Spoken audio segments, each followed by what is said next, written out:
हिंद दोस्तों, focus study with अभी पे आपका बहुत बहुत स्वागत है।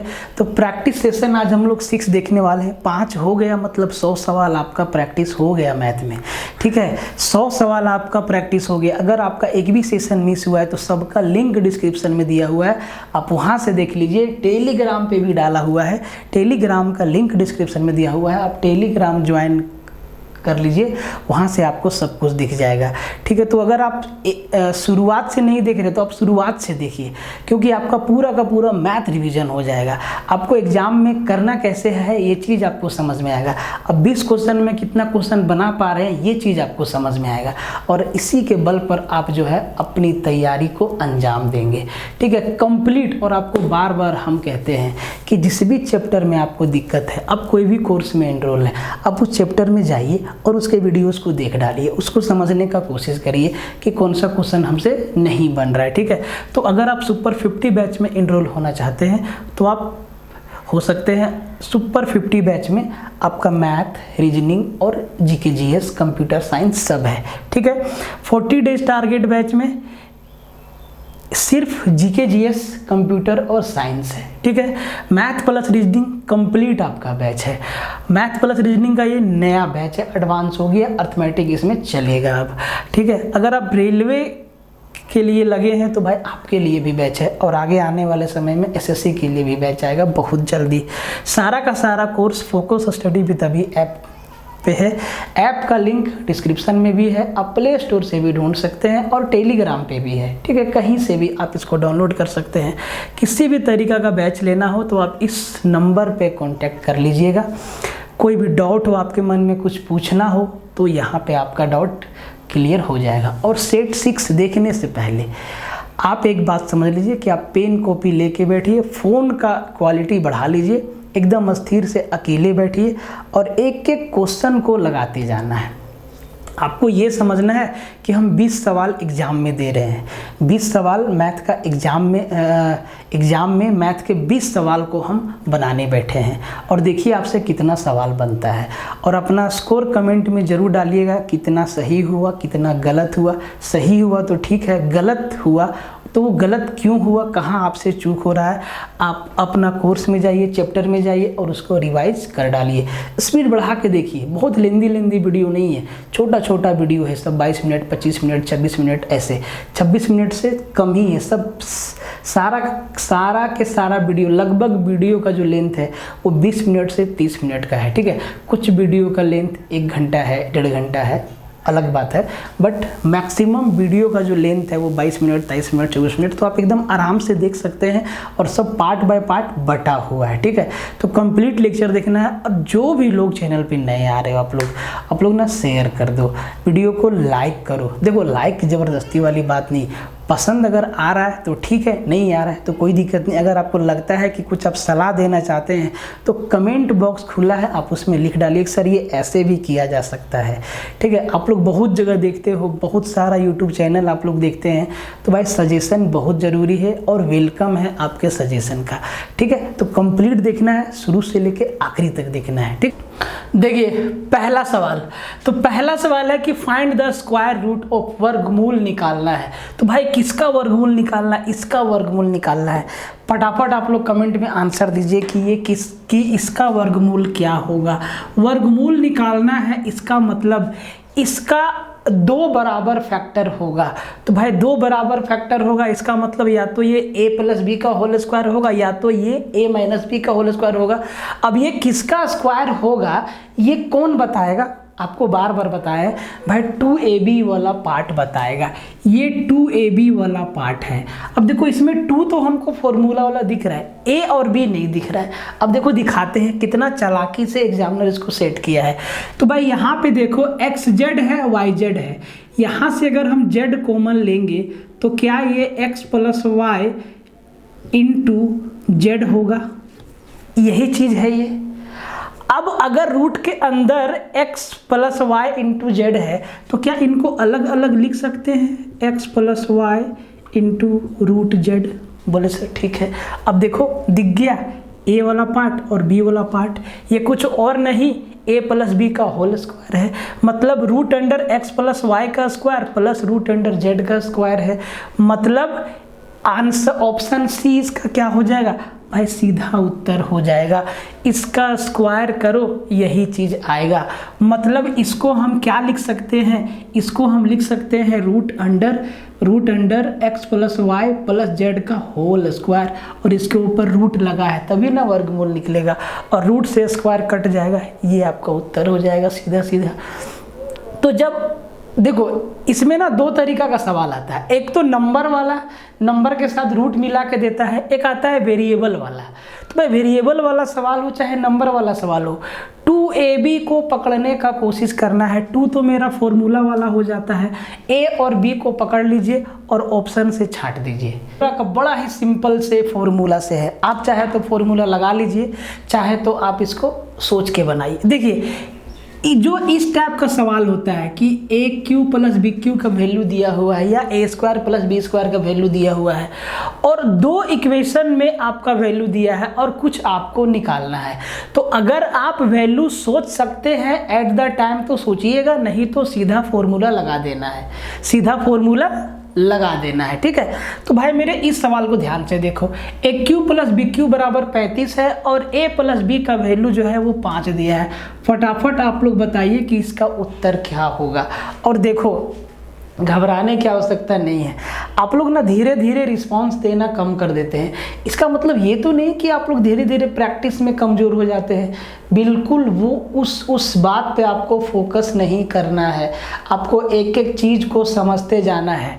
ठीक है, तो भाई जरा इस सवाल को अब ध्यान से देखो, क्या हम ए की जगह पे क्या रखें और बी की जगह पे क्या रखें, ये चीज़ आपको समझना है। तो अगर a प्लस बी का वैल्यू 5 है तो आप सिंपली सोच सकते हैं कि a 2 हो सकता है और b 3 हो सकता है, या a 3 हो सकता है, या b 2 हो सकता है, या 4 और 1 भी हो सकता है। ठीक है, लेकिन क्यूब करके 35 लाना है, तो 3 का क्यूब 27 हो गया और 2 का क्यूब आपका 8 हो गया, 27 और 8 35 हो गया, और 2 और 3 आपका 5 हो गया, मतलब वैल्यू सेटिस्फाई हो गया। अगर नहीं सोच पाते तो फॉर्मूला लगाते, बहुत मुश्किल नहीं है, एकदम आसान है, 2-3 स्टेप में आपका उत्तर आ जाता है।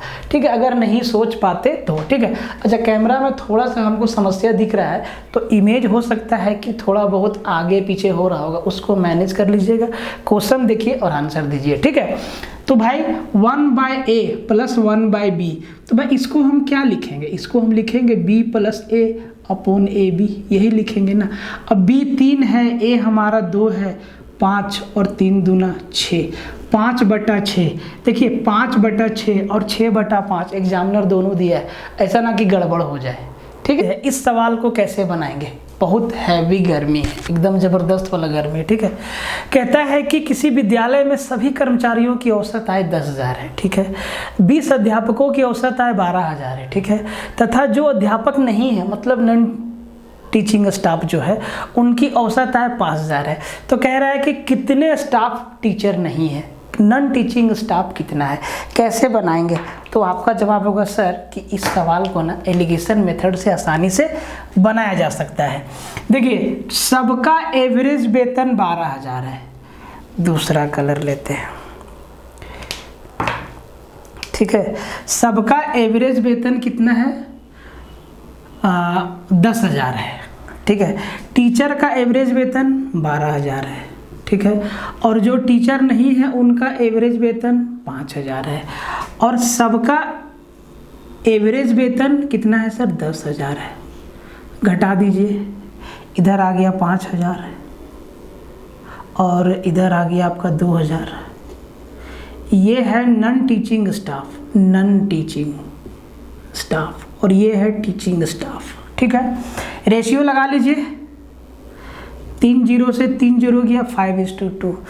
भाई 5 का वैल्यू कितना है, 5 का वैल्यू कितना है, कहेंगे सर 5 का वैल्यू तो 20 है, ये हमारा टीचिंग स्टाफ है ना। 5 का वैल्यू कितना है, बोले सर 5 का वैल्यू तो 20 दिया है सर, तो 1 का वैल्यू कितना होगा, बोले 4 होगा, तो 2 का वैल्यू कितना होगा, बोले 8 होगा। मतलब 12 टीचर है और 8 व्यक्ति टीचर नहीं है, अलग अलग काम करते हैं लेकिन टीचिंग नहीं करते हैं। तो इसका उत्तर कितना हो जाएगा? 8। नॉन टीचिंग स्टाफ कितना? 8 है। अपना भी उत्तर आप लोग कमेंट में ज़रूर दीजिए, ठीक है। एज से है और इसका उत्तर जो है आप लोग दीजिए। आपको कंसेप्ट तो आपको मालूम है, आधा आपको हम बता देते हैं। कहता है कि शादी के समय माता पिता और बेटे की औसत उम्र 42 वर्ष थी, ठीक है। 1 साल बाद एक बच्चे का जन्म हुआ और शादी के 6 वर्ष बाद परिवार की औसत आयु 36 वर्ष हो गई। शादी के समय दुल्हन की उम्र कितनी थी? अब देखो, दुल्हन की उम्र आपसे पूछ दिया है तो भाई जवाब देना तो बनता है आपको कि भाई शादी के टाइम दुल्हन की उम्र कितनी थी। तो भाई मेरे एक बात बताओ, जब शादी हो रहा था उस समय घर में 3 लोग थे, माई बाप और उसका बेटा। तो भाई तीनों का जो एवरेज एज था वो 42 था। तो इन तीनों का मदर प्लस फादर प्लस सन, मदर प्लस फादर प्लस सन, तीनों का टोटल एज कितना होता? तो आप कहेंगे सर 142 को 3 से मल्टीप्लाई कर दीजिए, 4 तिया 12, 120 और 3 दूनी 6, 126 साल तीनों का उम्र था। अब 1 साल बाद एक नया मेहमान घर में आया और शादी के 6 साल बाद परिवार का जो टोटल एज है वो 36 वर्ष हो गया एवरेज एज। अब देखो, अब 6 साल बाद परिवार में कितना लोग हैं? भाई शुरुआत में 3 लोग था, एक दुल्हन आई 4 लोग, एक बच्चा भी आया 5 लोग। अब जो है परिवार में 5 व्यक्ति है और पाँचों का एवरेज एज आपका 36 साल है। तो भाई पाँचों का टोटल एज कितना होगा? आप कहेंगे सर 36 गुना 5, 6 पचे 30, 5 तिहाई 15, 150, 180 साल। अब जो है 5 लोग हैं, एक मम्मी है, एक पापा है, एक बेटा है, एक नई दुल्हन आई, इसको डी से लिख देते हैं, और एक नया बच्चा है, इसको बी से लिख देते हैं, और इन सब का उम्र 180 साल है। ठीक, 180 साल है। अब आपको ये बताना है कि शादी के टाइम दुल्हन का उम्र कितना है। कैसे निकलेगा, जरा ध्यान से समझो कैसे निकलेगा। आप जरा कमेंट में उत्तर दीजिए। भाई मेरे, अभी जो है इसमें 5 साल का एक बच्चा है, क्योंकि शादी के 1 साल बाद एक बच्चा हुआ था और शादी के 6 साल बाद का परिवार का जो टोटल एज है वो 180 हो गया। तो अगर इसमें 5 घटा दे तो आप कहेंगे सर 175 साल उम्र है बच्चा को हटा के। 175 साल में कौन कौन है? तो आप कहेंगे सर कि आपका मम्मी है, पापा है और उसकी उनका बेटा है और एक दुल्हन है। अब देखो, ये बात है शादी के 6 साल बाद का, तो भाई, और ये बात है शादी के टाइम का, और शादी हुई अभी 6 साल हो गया। तो भाई अभी जो है 6 साल पापा का भी उम्र बढ़ा, 6 साल मम्मी का भी उम्र बढ़ा और 6 साल लड़का का भी उम्र बढ़ा। तो अभी करेंट में मम्मी पापा और लड़का का उम्र कितना? तो आप कहेंगे सर 126 में 6 तिया 18 जोड़ दीजिए, 6 तिया 18 जोड़ दीजिए, तो 8 6 14, 3 और 1 4, 144 साल। अभी जो है मम्मी पापा और उनका बच्चा का जो उम्र है वो 144 साल है। और अगर इसमें 144 घटा दे तो सर कितना बचा? आपका बच गया 31 साल। ठीक है, 31 साल बच गया। अब दुल्हन का उम्र 31 साल था क्या शादी के टाइम? यहाँ पे बच्चा का उम्र को घटा दिए। क्या दुल्हन का उम्र शादी के टाइम 31 साल था, या हम ये गलत बनाए हैं? इसका सही जवाब आप कमेंट में दीजिए। इसका सही जवाब क्या होगा? क्या हम सवाल गलत बनाए हैं? ठीक है, दुल्हन का उम्र 25 साल होगा। कैसे होगा जरा आप लोग बताइए। ठीक है, क्या हम गलत कैलकुलेशन किए हैं? इसका जवाब आप कमेंट में। क्वेश्चन नंबर 5 देखिए और इस सवाल को ध्यान से बनाइए। कहता है कि 10 का पावर 100 को 5 का पावर 75 से विभाजित करने पर भागफल क्या होगा। क्वेश्चन आपसे पूछा है। ये बात तो तय है कि 10 का पावर 100 और 10 का पावर कुछ भी हो, उसको 5 का पावर 75 पूरा पूरा काट देगा, ये बात तो तय है। अब आपसे भागफल पूछा है, तो भाई भागफल क्या बचेगा, भागफल कैसे निकालेंगे, ध्यान से देखो, ध्यान से देखो। 10 का पावर 100 को क्या लिख सकते हैं हम, 2 का पावर 100 गुना 5 का पावर 100 लिख सकते हैं घातांक और करनी के नियम से। बोले सर ठीक। भाग देना है 5 का पावर 75 से, ठीक है। अब एक बात बताओ कि इसको हम लिख सकते हैं 2 का पावर 25 गुना 2 का पावर 75 लिख सकते हैं, लिख सकते हैं। और 5 का पावर 100 को हम 5 का पावर 25 गुना 5 का पावर 75 लिख सकते हैं, और इसको 5 का पावर 75 से भाग देना है। तो ये तो भाई मेरा कट ही जाएगा। अब कितना बार में भाग जाएगा, तो भाई ये जो बच गया उतना ही बार में भाग जाएगा, और यही मेरा क्या होगा, भागफल होगा। अब ध्यान से देखो, 5 का पावर 25 और 2 का पावर 25, दोनों को 5 दूना 10 का पावर 25 लिख दें, और क्या बचा, 2 का पावर 75। इतना बार में ये पूरा पूरा कट जाएगा। कहने का मतलब है कि सवाल मेरा ये है कि 5 का पावर 75 को भागा देना है 10 का पावर 100 को, यही भागा देना है। तो सर इतना बार में 10 का पावर 25 गुना 2 का पावर 75 बार में ये जो है पूरा पूरा कट कुटा जाएगा। और ये कैसे आएगा, तो ऐसे आएगा। जो कट जाएगा काट देना है, जो बचा वो भागफल है, जो बचा वो कोसेंट है, तो उसको सजा के लिख देना है। बहुत आसान सा सवाल है। बोले थे ना हर एक टॉपिक को टच करेंगे, हर एक चैप्टर में जितना भी टाइप होता है सब टच हो जाएगा। क्वेश्चन नंबर 6 को बनाइए। क्वेश्चन नंबर 6 ऐसा सवाल आप देखते हैं कि एग्जाम में आ जाता है। Arrange the fractions in ascending order, option नहीं दिए हैं। ये जो आपका भिन्न दिया हुआ है इसको बढ़ते क्रम में सजाना है, पहले सबसे छोटा, फिर उससे बड़ा, फिर उससे बड़ा, और लास्ट में सबसे बड़ा। तरीका क्या है, अब देखो इसमें पॉजिटिव फ्रैक्शन भी है और नेगेटिव फ्रैक्शन भी है, और बढ़ते क्रम में सजाना है। तो सबसे पहले नेगेटिव फ्रैक्शन को सजाएंगे, फिर पॉजिटिव फ्रैक्शन को सजाएंगे, ठीक है।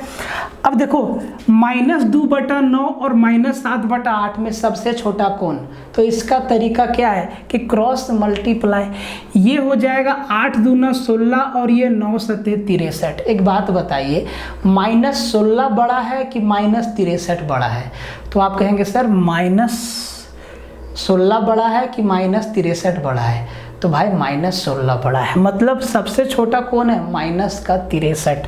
तो ये -7/8 होगा, उसके बाद -2/9 होगा, ठीक है, इससे बड़ा ये।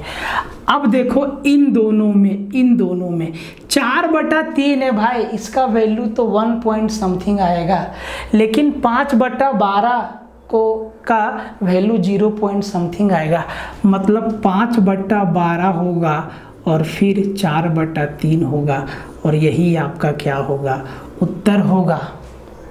और ये जो सवाल है झारखंड के किसी एग्जाम में पूछा गया है, और इसका उत्तर है आपका ऑप्शन बी में, मतलब ये ऑप्शन बी है, ठीक है, सेम हम रखे हैं, ये ऑप्शन बी है, 4 ऑप्शन होता है, ये ऑप्शन बी आपका उत्तर है। तो ऑप्शन तो आप ढूंढ लेंगे, सजाना जरूरी है। तो पॉजिटिव फ्रैक्शन भी हो सकता है, नेगेटिव फ्रैक्शन भी हो सकता है, इसका ध्यान रखिएगा। कहता है कि the length of a road is 1 kilometre, the number of plant required to plantation at the gap of 20 metres both side of the road is. एक सड़क का लंबाई 1 किलोमीटर है और दोनों तरफ 20-20 मीटर के गैप पे एक एक पेड़ लगाना है। कितना पेड़ लगेगा, कितना पौधा लगेगा, ये आपसे पूछा है, ठीक है। देखो बहुत आसान सवाल है। आप एक बात बताओ कि 1 किलोमीटर का रोड है, 1 किलोमीटर मतलब 1000 मीटर, और हर 20 मीटर पे हमको एक पेड़ लगाना है, तो 1000 को 20 से भागा देंगे सर, 50 गैप बनेगा। कितना गैप बनेगा, 50 गैप। अब ये क्या 50, सिर्फ 50 गैप बनेगा, नहीं, शुरू से एक पेड़ यहाँ लगाएंगे, एक पेड़ यहाँ लगाएंगे, एक पेड़ यहाँ लगाएंगे, हर 20 मीटर के गैप पे भाई, तो 50 गैप बनेगा। और हर 20 मीटर के दोनों छोर पे एक एक पेड़ रहेगा, मतलब एक पेड़ शुरू और एक पेड़ लास्ट, हर एक 20 मीटर के छोर पे एक एक पेड़ रहेगा। तो भाई एक पेड़ हमको एक्स्ट्रा लगाना होगा शुरू में, मतलब 50 और एक 51 पेड़ लगाना पड़ेगा एक साइड, और दोनों तरफ लगाना है तो 51 गुना 2 102 पेड़ लगेगा, पेड़ रोड के दोनों साइड 51 गैप लगेगा, ठीक है। 51 पेड़ एक साइड, 51 पेड़ एक साइड, दोनों मिला के 102 पेड़ लगेगा। बहुत आसान सवाल है, बस हर एक टाइप के सवालों को करवाना बहुत ज़रूरी है। और इतना भीषण गर्मी में जहाँ मेरा पूरा टी शर्ट भीग गया है, ठीक है, मेरा तो बात ही छोड़ दो।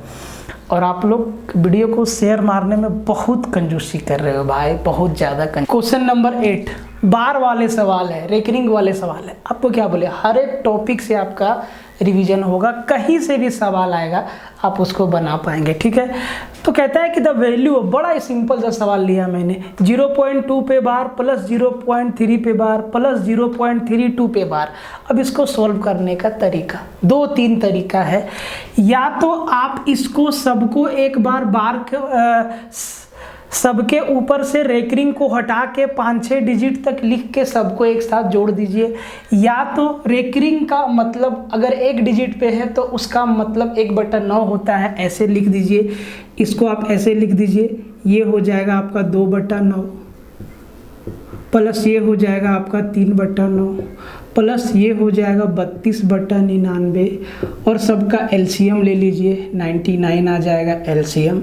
9 से 11 बार में ये 11 दूना 22 हो जाएगा, 9 से 11 बार में ये 33 हो जाएगा, प्लस का 32 सबको जोड़ दीजिए, 30 60 60 और 20 80 और 7 87 87/99 को हम लिख सकते हैं 0.87 पे बार।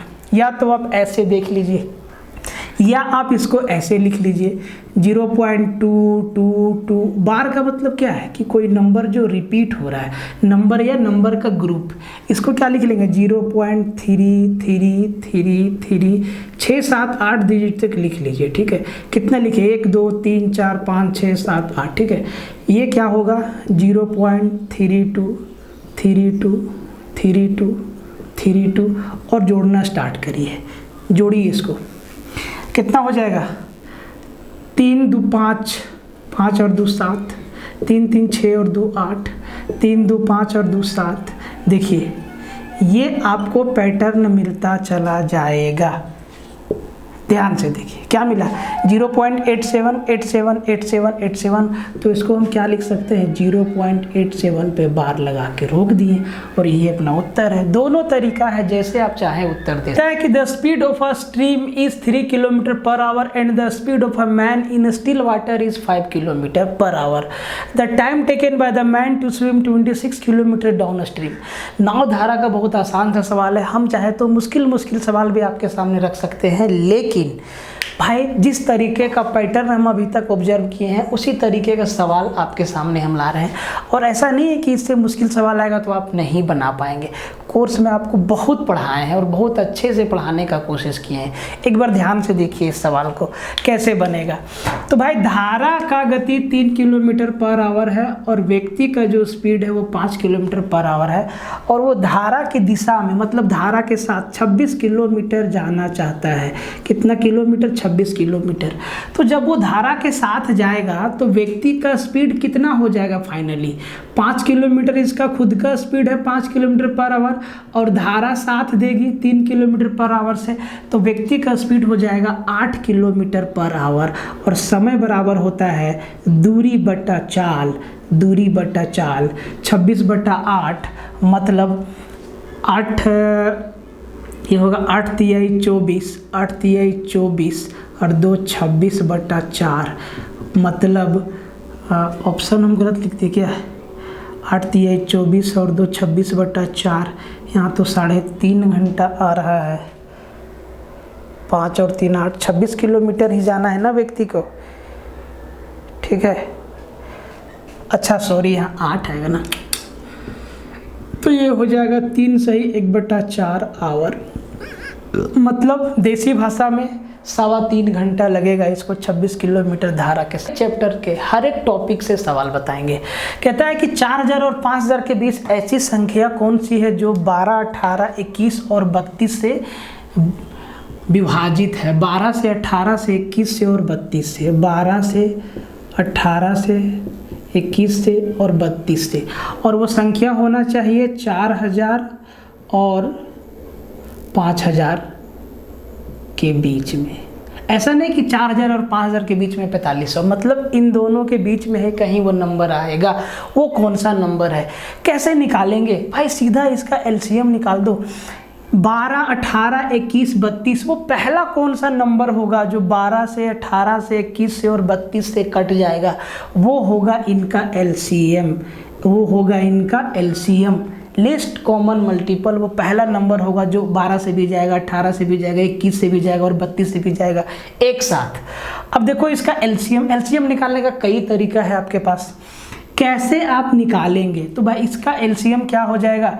अगर 12 और 32 रहे तो भाई 12, 18 और 32, 21 आपका हो जाएगा 1008।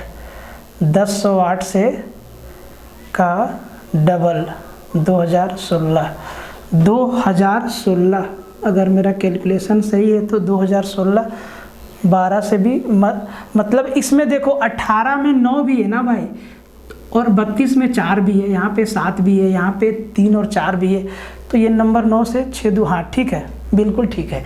ये पहला नंबर 2016 है जो 12 से भी जाएगा, 18 से भी, 21 से भी और 32 से भी। आप कहेंगे सर हम कैसे निकालें? भाई मेरा इतना प्रैक्टिस हो जाता है पढ़ाते पढ़ाते, ठीक है, कि हम नंबर सोचने लगते हैं।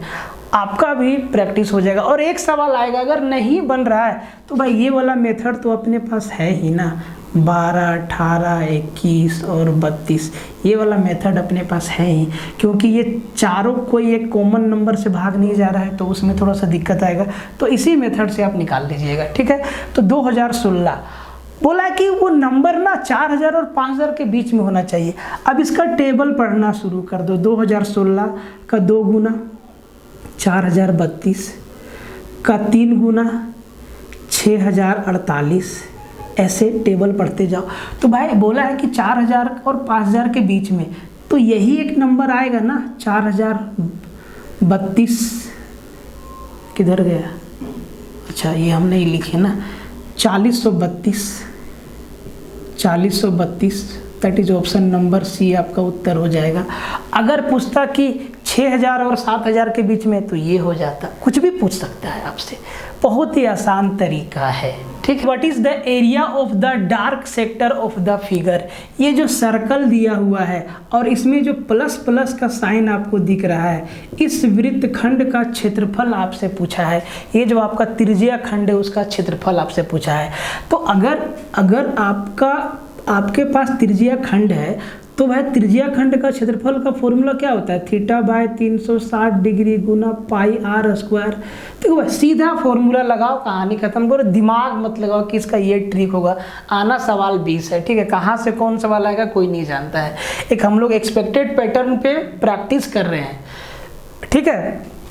अब देखो हमें थीटा चाहिए और जो एंगल दिया है वो बाहर वाला एंगल दिया है, हमें जो एंगल चाहिए वो अंदर वाला एंगल चाहिए, अंदर वाला एंगल चाहिए। तो पूरा सर्कल पे एंगल कितना? 360 डिग्री। 240 बाहर है मतलब 120 अंदर है, तो ये हो जाएगा 120/360 गुना 22/7। अच्छा पाई का वैल्यू कुछ रखने नहीं ना बोला है, नहीं, ठीक है, 22/7 और रेडियस 4 दिया है तो 4 का स्क्वायर 16 और ये सेंटीमीटर स्क्वायर हो जाएगा। अब देखो ये कैलकुलेशन करके उत्तर आपको बताना है। कमेंट में ये तो आप काट लेंगे 12 से 3 बार में, ठीक है, ये तो आप काट लेंगे। तो भाई ये हो गया, आपको हम लिख देते हैं फाइनली 1/3 गुना 22/7 गुना 16, ठीक है। अब इसका उत्तर आपको देना है कि भाई कौन सा ऑप्शन होगा। उत्तर कैसे देना है? कमेंट में आपको लिखना है क्वेश्चन नंबर 11 और ऐसे ऑप्शन बता देना है कि ए है, बी है, सी है कि डी है, ऐसे आपको उत्तर देना है। ठीक है, इस छोटे से कैलकुलेशन को करके आपको आंसर बता देना है। ठीक है, दीजिए हिंदी अंग्रेजी का सवाल नहीं है। बोला है कि x बराबर दिया है 1 + √2 + √3 और y बराबर दिया है 1 + √2 - √3, तो x² + 4xy + y² x + y का मान क्या होगा। अब आप x और y को ध्यान से देखिए कि क्या x का उल्टा y है, तो जी हाँ, x का उल्टा y है। अगर हम यहाँ पे ऐसे ब्रैकेट लगा दें, तो ये x का वैल्यू अगर a + b है तो y का वैल्यू a - b है। x का उल्टा क्या है, y, या हम ऐसे कह सकते हैं y का उल्टा क्या है, x। अब जो वैल्यू पूछा है जरा उसको ध्यान से देखो, x² + 4xy + y² x + y। क्या हम इसको ऐसे लिख सकते हैं, x² + y² 4xy को हम प्लस में 2xy प्लस में 2xy लिख सकते हैं। बोले सर बहुत सही बात है, और ये x + y ही रहेगा नीचे। इसको ध्यान से देखिए, ये x² + y² + 2xy, मतलब ये क्या हो जाएगा, x + y का होल स्क्वायर हो जाएगा, प्लस में 2xy बचेगा और अपोन में x + y बचेगा। मतलब हमें जो वैल्यू चाहिए जिससे आंसर मिलेगा वो x + y चाहिए और xy चाहिए, x + y चाहिए और xy चाहिए। तो जब x + y इसको जोड़ेंगे, इन दोनों को जब जोड़ेंगे तो भाई क्या बचेगा, जोड़ेंगे तो आपका प्लस √3 माइनस √3 कट जाएगा, 1 + 1 2 होगा और √2 2 होगा, तो x + y का वैल्यू जो आएगा वो 2 + 2 √2 आ जाएगा। अब बात करते हैं सर x y क्या होगा, मतलब जब इन दोनों को मल्टीप्लाई करेंगे तो ये a + b × a - b है, मतलब a² - b², तो a² - b² मतलब a² मतलब 1 + √2 का स्क्वायर। तो इसको एक बार कैलकुलेट करके लिखिए, 1 + 2 3 प्लस 2 √2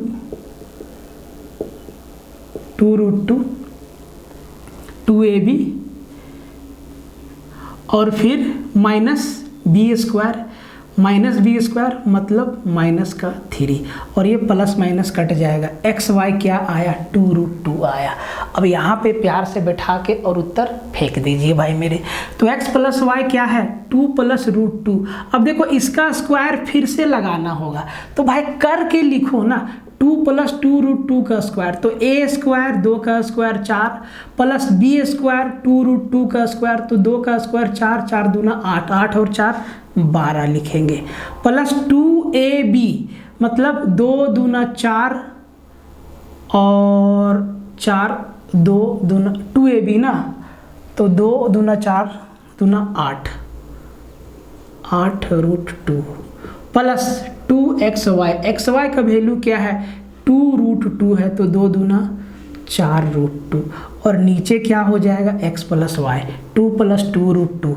इससे 2 कॉमन लेंगे तो 1 + √2 ही बचेगा अंदर।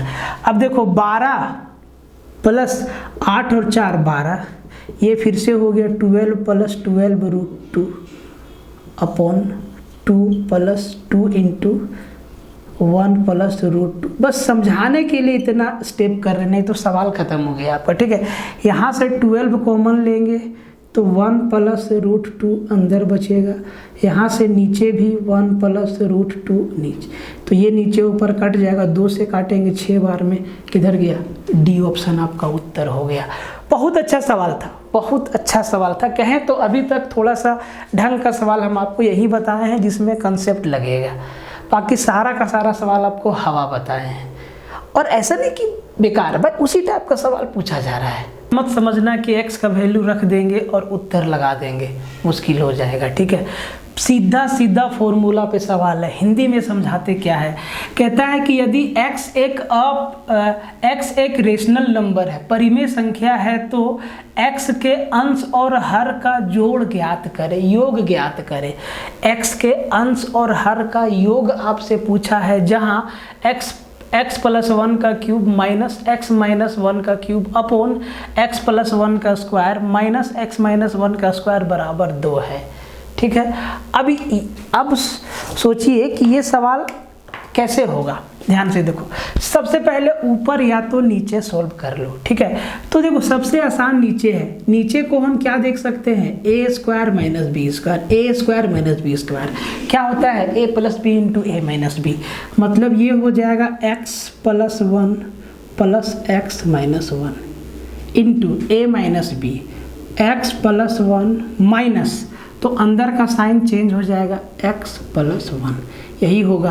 अब देखो यहाँ से minus x plus x cut गया, यहाँ से माइनस 1 और प्लस 1 कट गया, यहाँ से आया 2, यहाँ से आया 2x, यहाँ से आया x प्लस x 2x और यहाँ से आया 2, मतलब नीचे तो मेरा 4x बन रहा है, लेकिन इस क्वेश्चन में कुछ गड़बड़ दिख रहा है हमको, इस क्वेश्चन में कुछ गड़बड़ दिख रहा है। 4x तो बनेगा क्योंकि -1 प्लस 1 कट जाएगा, यहाँ जब हम प्लस किए तो ये -1 और प्लस 1 कट जाएगा, x प्लस x 2x बचेगा यहाँ से। ठीक है, और इधर जब हम माइनस किए यहाँ से तो ये -x और प्लस 1, तो ये आपका -x प्लस x कट जाएगा, यहाँ पे बचेगा आपका 1 प्लस 1 2 और 2 गुना 2 4x। एक मिनट देख लेते हैं कहाँ पे क्या गड़बड़ है, तरीका बता देते हैं हम आपको। अब देखो नीचे तो मेरा फाइनली आ गया 4x। ठीक है, अब जरा ऊपर देखते हैं ध्यान से कि ऊपर क्या बन रहा है। ऊपर बन रहा है A cube plus B Q.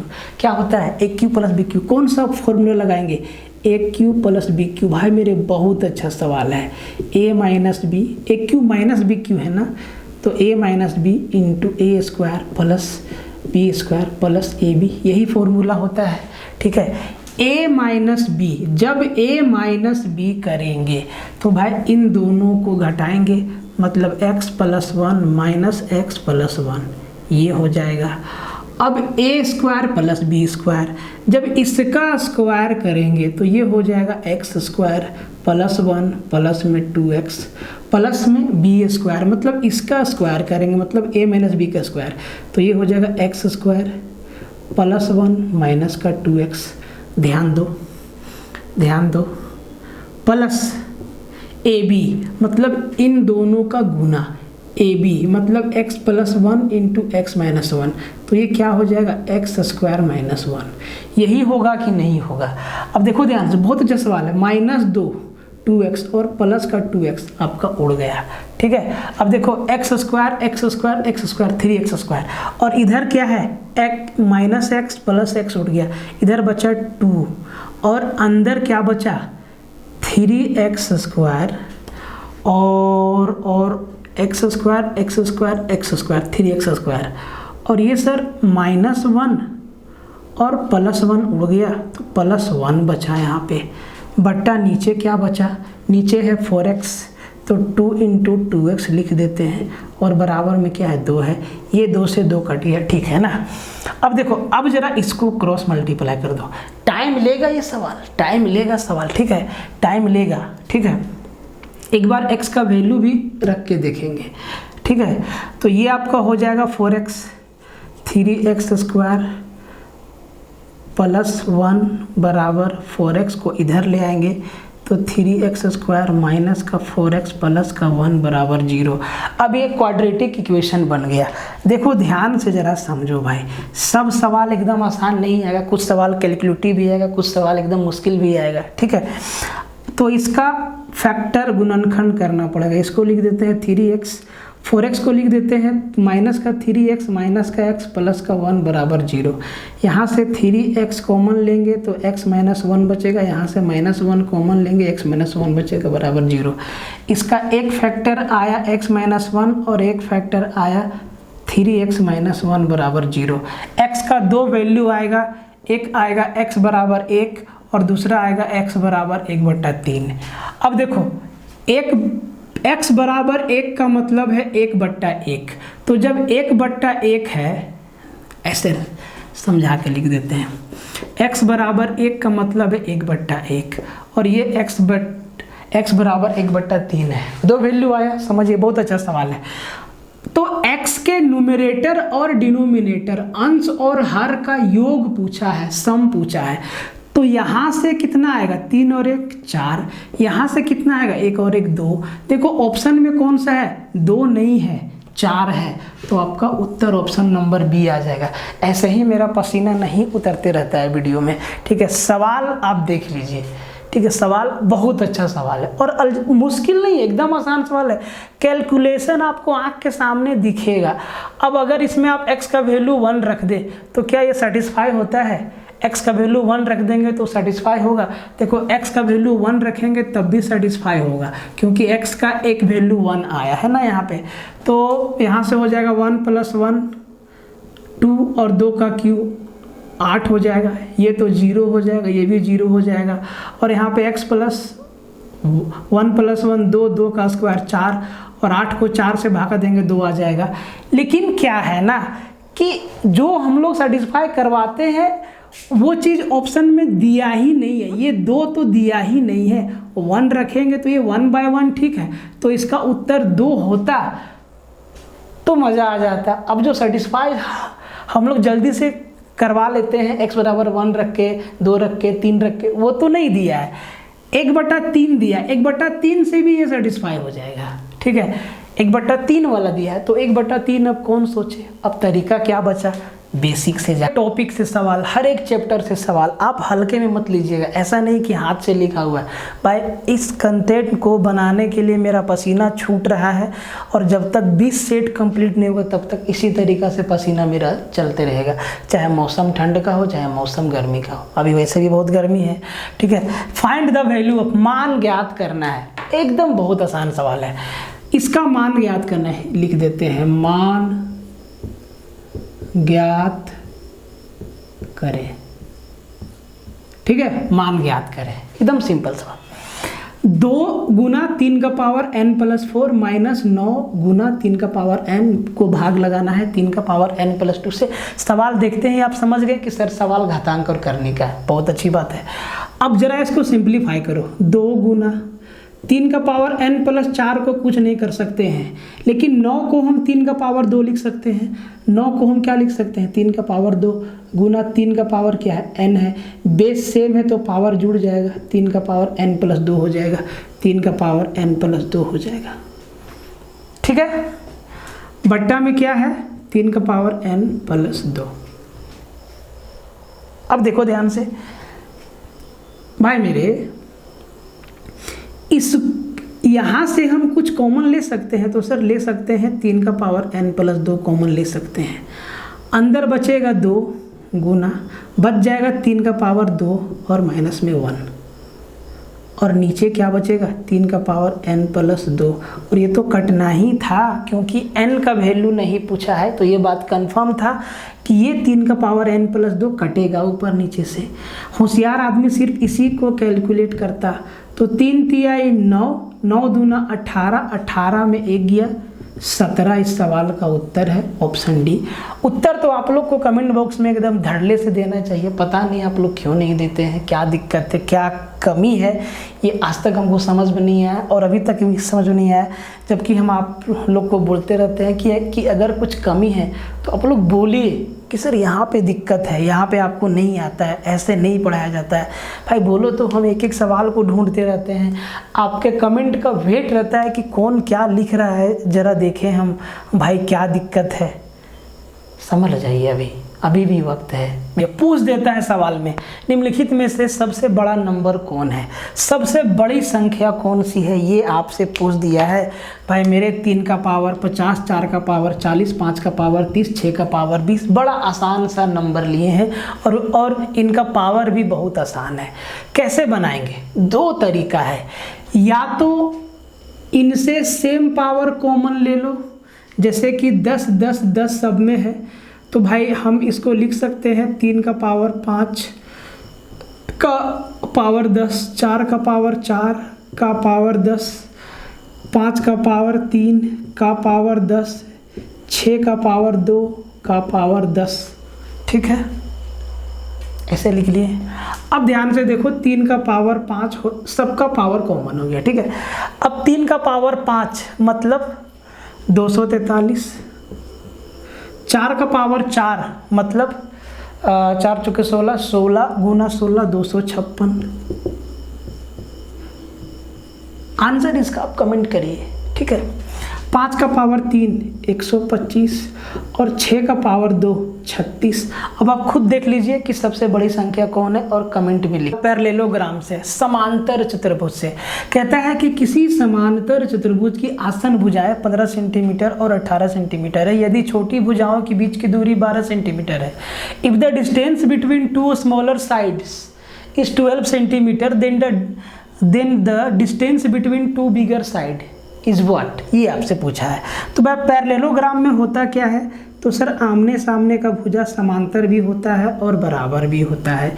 ये मेरा पैरेललोग्राम है, आमने सामने का भुजा समांतर भी है और बराबर भी है। अब 2 एडजेसेंट साइड वो 15 सेंटीमीटर और 18 है, तो भाई हम इसको बड़ा वाला को माने 18 और इसको माने 15, तो ये भी हो गया 18 और ये भी हो गया 15, ठीक है। ये दोनों साइड पैरेलल है, ठीक है, और ये दोनों साइड पे, ये दोनों साइड पैरेलल, ये दोनों साइड पैरेलल। अब इसका एरिया क्या होता है, तो बेस इंटू हाइट। कहता है कि यदि छोटी भुजाओं के बीच की दूरी 12 सेंटीमीटर है, ये छोटी भुजा है, अगर हम इसको आधार माने, तो देखिए ये इसका ऊंचाई हुआ, यहाँ से यहाँ इसका ऊंचाई हम हाइट ड्रॉ किए, ये मेरा ऊंचाई है। तो सर और ऊंचाई क्या दिया है, दोनों के बीच का डिस्टेंस क्या दिया है, तो सर 12 सेंटीमीटर है। कितना है, 12 सेंटीमीटर। तो सर इसका एरिया क्या हो जाएगा, बेस इंटू हाइट, मतलब 15 गुना 12 कितना होता है, 180 सेंटीमीटर। 15 गुना 12 180 सेंटीमीटर। इस पैरेललोग्राम का एरिया 180 सेंटीमीटर है, चाहे हम इधर से निकालें या इधर से निकालें। अगर हम इधर से निकालें तो ये मेरा हाइट है और ये मेरा क्या है, बेस है। ये मेरा हाइट है, ये मेरा बेस है। इसका भी एरिया क्या होगा, बेस इंटू हाइट, 18 गुना हाइट को माने h। सर एरिया हम कितना निकाले हैं, 180। ये 10 बार में कट जाएगा। दोनों बड़ी भुजाओं के बीच कितना का डिस्टेंस है, 10 सेंटीमीटर का। और ये अपना क्या उत्तर हो गया सीधा। पूरा डिटेल में आप लोग को बताए हैं, बहुत आसान सा है कि the area of the incircle of an equilateral triangle of side 12 centimetre is take pi equal to 22/7। Simple सा सवाल है। 42 सेंटीमीटर भुजा वाले समबाहु त्रिभुज में बने वृत्त का क्षेत्रफल क्या है। भाई मेरा सिंपल सा सवाल है कि एक हमारा इक्विलेटरल ट्रायंगल है जिसका ईच साइड 42 है, हर एक साइड 42 है। फिगर बनाने की आवश्यकता बिल्कुल भी नहीं है। इसके अंदर एक सर्कल है, वो इन सर्कल है, मतलब इसके तीनों साइड को टच करके एक सर्कल बना है। तो भाई इसका एक रेडियस होगा, रेडियस माने r, छोटा r।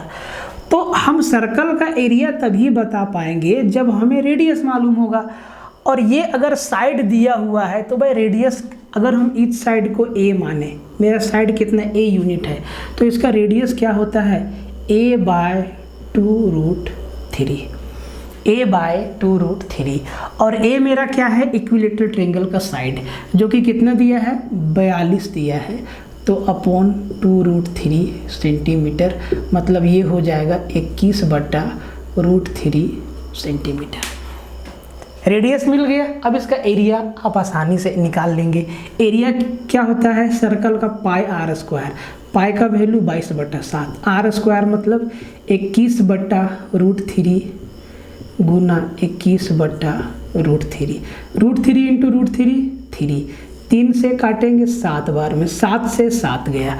अब भाई 21 गुना 21 कितना हो गया, तो भाई 21 दूना 42, 4 44 6 46, 462 सेंटीमीटर स्क्वायर आपका क्या हो गया इस सर्कल का एरिया। इस सर्कल का एरिया देखिए, आपसे ना सरकम सर्कल का एरिया भी पूछ देता है कि तीनों वर्टेक्स को टच करते हुए एक सर्कल बना है, तो भाई इसका एरिया क्या होगा। तो भाई इसका रेडियस ये है, तो भाई बाहर वाला जो बड़ा वाला सर्कल है उसका रेडियस बड़ा आर माने, तो भाई बड़ा आर बराबर भी जान लीजिए a/√3 होता है।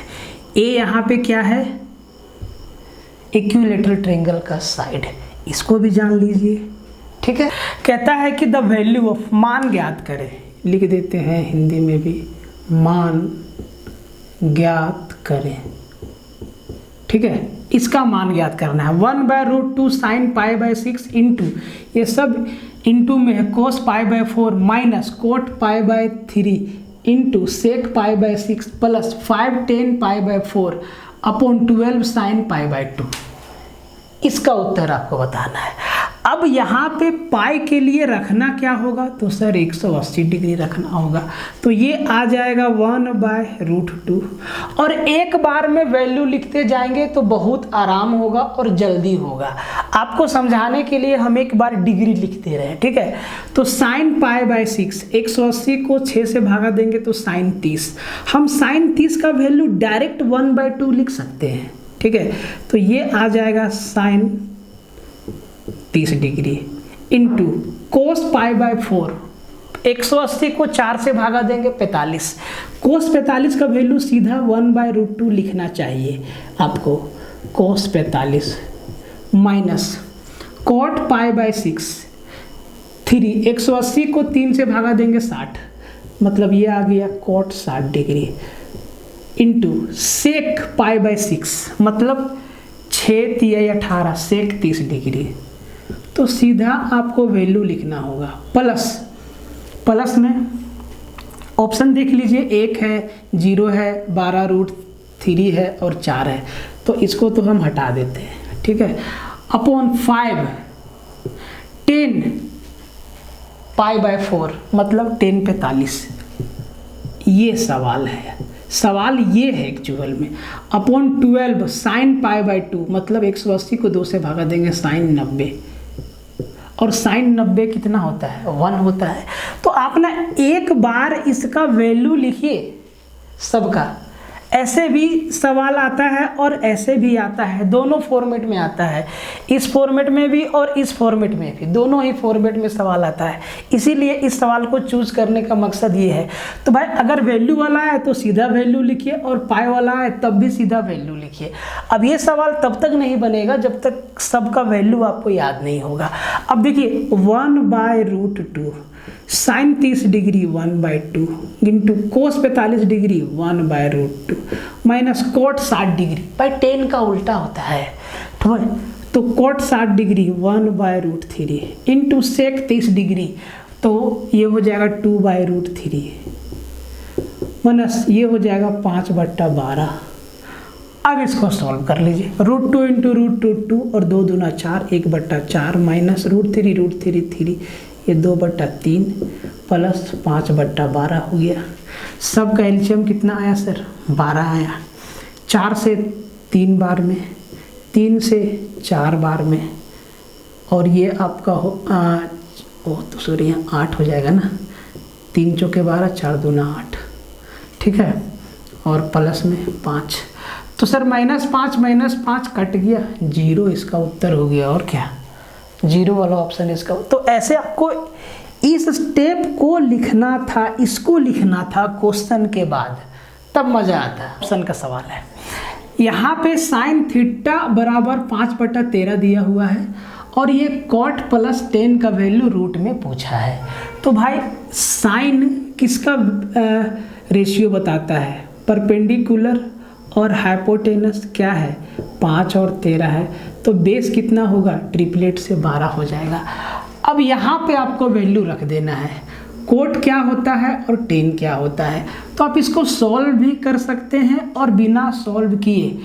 10 परपेंडिकुलर अपॉन बेस का रेशियो बताता है, और कोट इसका उल्टा बेस अपॉन परपेंडिकुलर का रेशियो बताता है।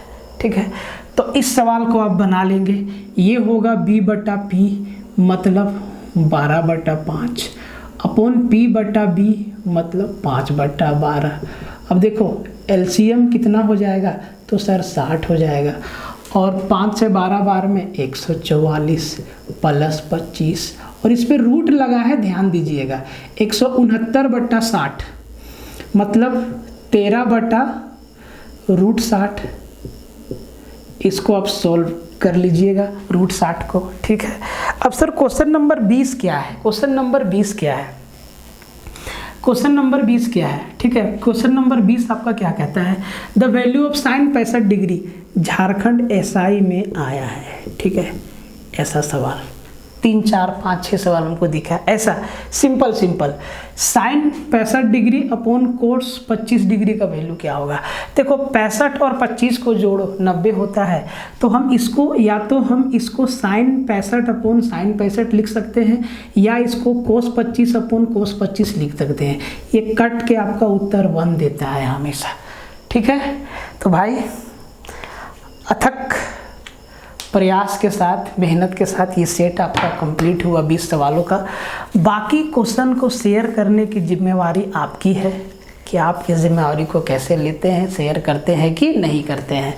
मिलते हैं नेक्स्ट वीडियो में, तब तक के लिए जय हिंद।